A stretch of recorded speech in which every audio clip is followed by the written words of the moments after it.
next on AM 1480 WLEA, the Newsmaker Show. Here's Brian O'Neill. We're glad to have with us live this morning on our live line Assemblyman Phil Palmesano. Assemblyman, thanks for joining us.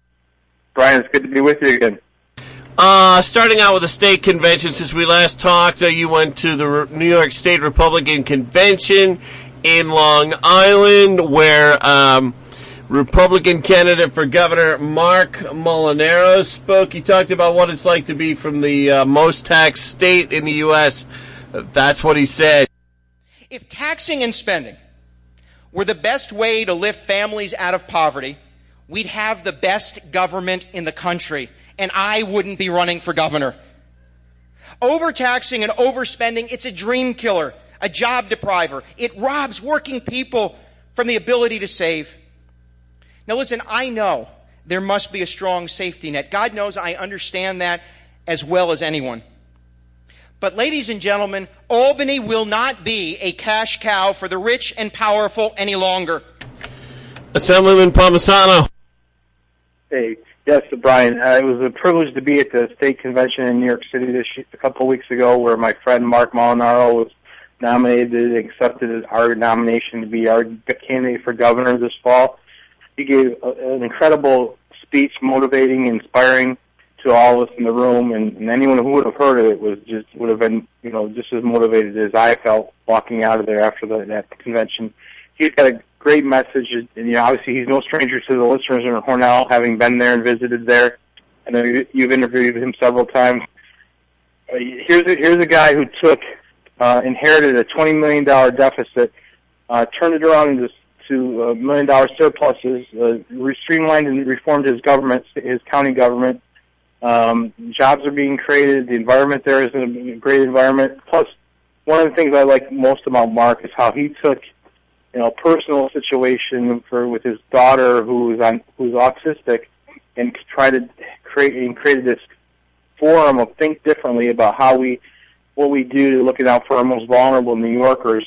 And about being inclusiveness and making sure we're looking at helping those individuals with disabilities. And then, a week after the convention, there's Governor Cuomo poking fun of people with developmental disabilities because he was, making a joke in reference to his brother, which is kind of appalling, quite frankly. Chris Cuomo, what was it, Governor Cuomo? He was on talking... he was on, I don't know if it was on CNN, but he was making a joke about his brother, Chris Cuomo, who was leaving the morning show on CNN and getting a different show, and Cuomo was trying to joke, and it didn't go over too well. Right, basically saying that he had some developmental issues. I mean, it's appalling that the governor of our state would make an insensitive, what was supposed to be a joke about individuals with developmental disabilities, and rightfully Mark Molinaro called him out for that. There's no place for that here. That's not leadership. That's ridiculous. That's not a leader. That's just callous and unforgiving, quite frankly. People should not accept that. But I was glad that Mark called him out on that. And Mark's going to be continuing to call the governor out on some of the steps he's taken. I mean, his administration is under constant investigation, and his best friend and brother, as he mentioned, Joe Proco, was indicted and convicted and using his office to benefit himself. I mean, those types of things we need to change. Yes, if I could mention that the governor's Democrat opponent, Cynthia Nixon, was in Buffalo last month talking to WKBW, and a reporter asked Cynthia Nixon what she thought about some of the scandals surrounding the governor. You've heard about, we heard some of your criticisms about economic development upstate. Governor Cuomo's Buffalo billion, of course, is very ambitious, but Republicans are also chipping away at it. They're talking about alleged pay-to-play, alleged bid rigging. How do you maintain a criticism while not looking like you're leaning away from your liberal base? How do you differentiate from the Republican attack on Cuomo's economic development? I think a disgust with corruption, particularly in government, is a bipartisan issue, and I think certainly when you look at the conviction of Joe Prococo and the trial of Alain Colieros coming up, I think it raises a lot of questions. Is this really how we want our state government to give away its economic development dollars? Cynthia Nixon there in Buffalo. Now, when Cynthia Nixon was in Buffalo over the weekend, that quote we just played there was from last month. She was there in May in Buffalo. This is what happened to Cynthia Nixon. There were dozens of Cuomo supporters saying, Nixon no, Cuomo yes. Nixon no, Cuomo yes. Nixon no, Cuomo yes. You almost wonder if there's a little connection between the two there, in that, did the governor send those people in almost as a retribution for the last Buffalo visit? Your thoughts on the Nixon campaign for governor there, Assemblyman Palmesano? Well, one thing's for sure, that Cynthia Nixon certainly gets under the skin of Andrew Cuomo. And, him sending his supporters out there, and that just shows, the type of politics that Governor Cuomo plays. I mean, she was right about the corruption issues. I mean, she touched on it, Joe Percoco, which we talked about a little bit earlier, the Cali Rose trial that's coming up, and then the Buffalo Billion investigation. It reminds me of a statement that the governor made a few weeks ago. He said, and this is how abrasive I find this statement. I hope all your listeners are taken aback when they were talking about the government. Governor Cuomo said, "I am the government." No, Governor, you're not the government. You're the problem, and that's why it's time for you to go. Mark Molinaro understands that the government is the people. It's the people who are the government, not Governor Cuomo. And Mark Molinaro understands that the government is supposed to serve the people, not have the government serve themselves in their own self-interest, which is what you see as this continued pay-for-pay type of trials that are going on. And I think we need to have a lot more transparency and a little better review of some of our economic development policies that are going on in the state that are causing these types of problems. But I just still taken aback by the governor's statement, "I am the government." No, you're not. You're the problem. That's what we got to fix. And with Mark Molinaro leading our ticket, I'm confident we can do that. Talking with Assemblyman Phil Palmesano. Here's a little audio from the Fred Dicker show from the other day, talking about how things are going these days for the Republicans in the state Senate in Albany. It's paralysis at the state capitol, not a big surprise. The Senate, the Republicans no longer have a majority. The Democrats are exploiting that, and nothing's being done. Several stories about that today, and that'll be the situation with the legislature, a paralyzed Senate, right through the end of the year, maybe in January if the Democrats have a majority. If by some miracle the Republicans are able to come back and capture a majority, that'll change. Assemblyman Palmesano. Yes, it's certainly an issue that's going on up here. Obviously, we know numerically the Republicans don't have a numeric advantage because there's 31 Republicans and then there's actually 32 Democrats, but one of the Democrats sides with the Republican caucus, giving them the working majority. The problem's been one of the members of the Republican caucus who's leaving after the military has had some training, so he hasn't been here. So there's actually a 31-31 operational tie at the moment. Well, the Democrats are trying to play games to stop important legislation, but also trying to do procedural movements to force votes on amendments and get one of them to expand abortion in New York State. They have Lieutenant Governor Hochul's hovering around the Senate chambers saying that she's going to come in there and cast a vote. For example, one of the votes they stopped was a concussion legislation that would have protected kids in private schools with concussion protocol, and the state Democrats Senate Democrats blocked that legislation because they were trying to hold the Senate hostage. That's what we're facing near the end. That can be an issue with some of the legislation we're dealing with near the end. There's some important legislation that needs to be taken up. One issue that's being talked about from a legislative front that needs to be addressed is ever since the Supreme Court ruling over relative to sports betting, that's one of the issues that's being discussed up here. How to go about to implement something like that. Actually, I had the privilege last week to meet Joe Girardi, former Yankee manager and Yankee player. He was up in Albany on behalf of Major League Baseball. They were basically with a clear message that if we know this is coming, but we have to do it right. We have to be able to protect the integrity of our game, and that was important to hear. But it was also just a privilege for me as a Yankee fan, of course, to see Joe Girardi, his former player and manager. But I know later today in Albany, Joe Torre is going to be up here testifying about the issue. And I know that the Major League Baseball wants to protect the integrity of the game, but I think Joe Girardi said if New York does it right, the rest of the states will follow. So it's something we need to be taken up, and that's one of those issues that's getting kind of caught up in this paralysis of the state legislature. But hopefully it's something we can work through. Assemblyman, you mentioned in your answer there a couple of minutes ago, you brought up abortion. What's going on that topic with expanding abortion laws? Yeah, it's been one of the forefronts of Governor Cuomo and some of the Democratic leaders in the state to expand Roe v. Wade. They always try to go around saying that it's just basically codifying it, and it's not a codification, certainly. It's basically an expansion, which would allow abortions at any time for any reason, even like, remember the partial birth abortion procedure, late-term abortions, things of that nature, under any reason at all, with no guidelines, no restrictions. That's what they've been trying to push, this expansion of the abortion laws in New York State. And we've been fighting back on that. Our House has passed it, unfortunately, because of the Democratic and New York City control, but we've debated and fought back on it. It hasn't made it out of the Senate, thank goodness. But that's one of the bills that they're trying to push through near the end. They're trying to there's an amendment attached to other bills, and that's why Lieutenant Governor Hochul's been hovering around the Senate chambers to see she can use her authority to cast the deciding vote on something like that. We're hoping that doesn't happen, and certainly we're going to continue to see how how this whole discussion works itself out there in the end of session. But it's definitely, this legislation is terrible legislation. It's something we need to defeat, and we'll continue to work hard to defeat it.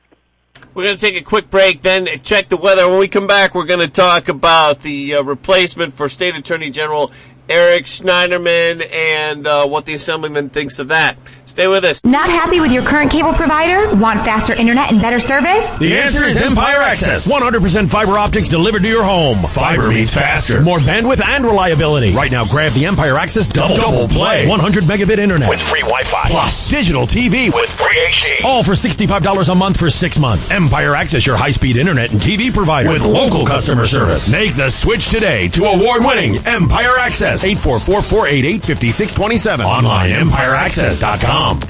Meteorologist Rob Carolyn, find myself turning off air conditioners and fans. Yeah, because Mother Nature turned on the air conditioning, Brian, an unusually cool air mass dropping into the region, and that is responsible for temperatures which are going to be below normal, not only today, but tomorrow and into Wednesday. We've got a frontal system which is pushing off to our south and east this morning, an upper level low, moving into the eastern Great Lakes, and that's going to be the system that affects us. We've had a few peaks of sunshine, and I can't rule out a few more before the day comes to an end, but clouds will hold the upper hand, and we'll be at risk for a couple of showers, especially this afternoon. Big story is the cool temperatures, 60 or 65 today. We'll have lots of cloudiness tonight.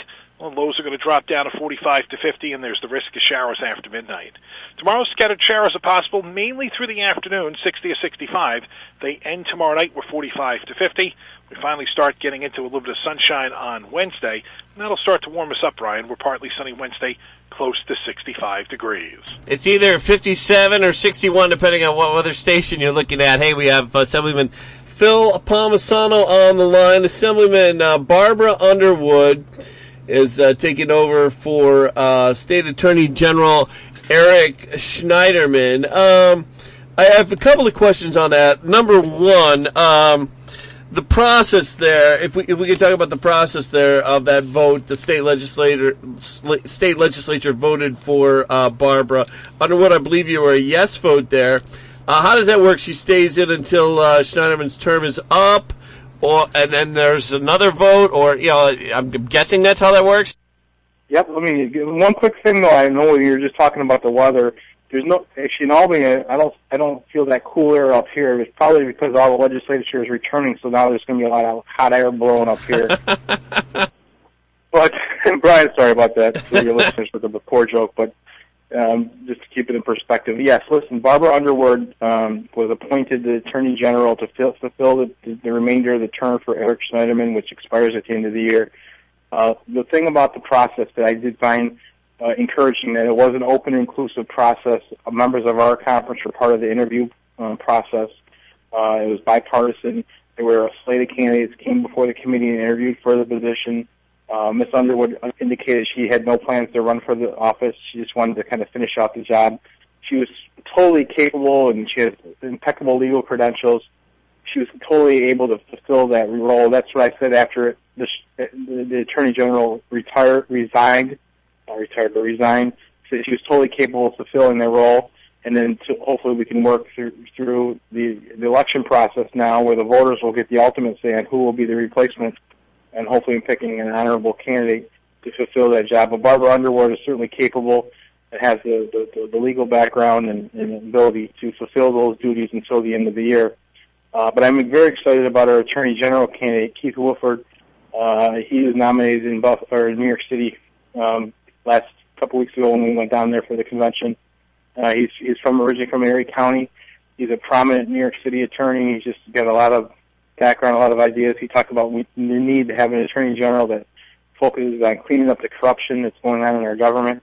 I think he'll be a great addition to our ticket, and will do a great job as our next Attorney General. I'm looking forward to seeing Keith Wofford come through our area in the Southern Tier and Finger Lakes area in the future. And he's got a great message, and he's going to be a great Attorney General for the state of New York. If I could get back to the new acting Attorney General, Barbara Underwood, she's making news because she wants to go after and prosecute Dinesh D'Souza, the conservative speaker and conservative movie maker, makes documentaries. Dinesh D'Souza was just pardoned by President Donald Trump. What he had done was Dinesh D'Souza several years ago gave it was like $20,000, $10,000 to two individuals to get that money to Wendy Long when Wendy Long was running for U.S. Senate. I believe that was when Wendy Long was running against Senator Kirsten Gillibrand.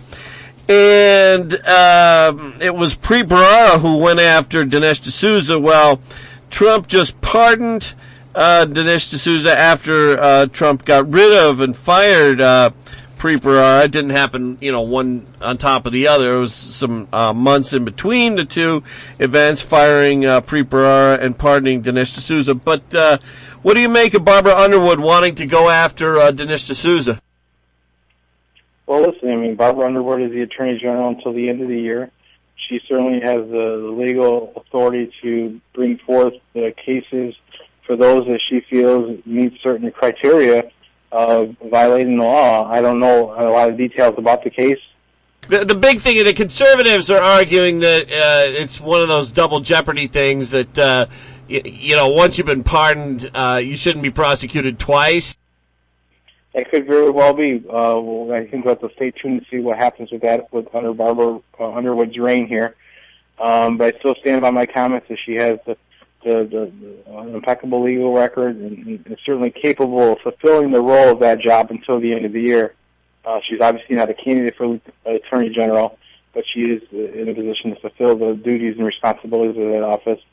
And, the way the process worked, I was pleased the way it was an open and transparent process. All parties were involved. It was a bipartisan effort, and she received overwhelming support. But she has that authority to make those decisions on those cases she chooses to participate. And if she doesn't do it properly, there's other grounds to challenge those things in court, and I'm sure people will take advantage of that if they feel they have the right to do that. Sure thing, and not to get into debate mode, I was just, raising the issue that a lot of conservatives had raised over the weekend. I think some Fox News reporters and others had raised that issue. Sheldon Silver getting convicted again. Did you have any thoughts on that, Assemblyman Palmesano? Well, hopefully this is an end to a bad chapter in our state's history. Obviously, Dean Skelos is waiting for his retrial. Sheldon Silver, his actions brought a terrible black mark and stain on our institution in the New York State legislature, particularly the New York State Assembly. This kind of takes me back to the Governor Cuomo comment where he said, "I am the government." I think Sheldon Silver had one of those same models, thinking he was it, and it's not. It's the people that are the government. That's who we're supposed to be serving and working for. Unfortunately, Sheldon Silver made the government work for him and make sure he could line his own pockets. And that's a disgrace. It shouldn't be tolerated, and that's why we need to make sure we have the toughest laws on the books. And one thing that would have been helpful is if they can go back and strip his pension. Like, he should not be getting a state-funded pension. That's now the change we made in the law with the Constitution when the voters approved this past November. So now, for future people who do that, they're not going to be able to lose that pension. But it's a travesty that he still gets to collect his state pension. Hopefully they can get it back through some fines and things of that nature. But he left a stain, not just on himself, but a stain on our institution. And it's unfortunate because we're supposed to be up there doing the people's business, not our own, not having the business be working for us. And that's the thing that's sad about this, because we have a lot of people in our state who are in need, and they're counting on us to work hard and do the honorable thing and work for them on their behalf. And things like this really make it difficult for us to do that. How are the people supposed to trust us and trust us with these things when all they see is scandal and corruption and finger pointing and blame? And that's the thing we need to fix. And that's the thing I'm committed to keep working at and trying to do my job the way you're supposed to do it, representing on behalf of the people who put us there. Assemblyman, with that, we are out of time, have to go. I want to thank you very much for coming on live with us this morning. My pleasure, Brian. Thank you. Thank you very much. Corning Republican Hornell native Assemblyman Phil Palmesano. It's AM 1480, WLEA Hornell. Boy, here's a shocker. Harvard student newspaper, The Crimson, just ran an editorial calling on Harvard to hire more conservative professors.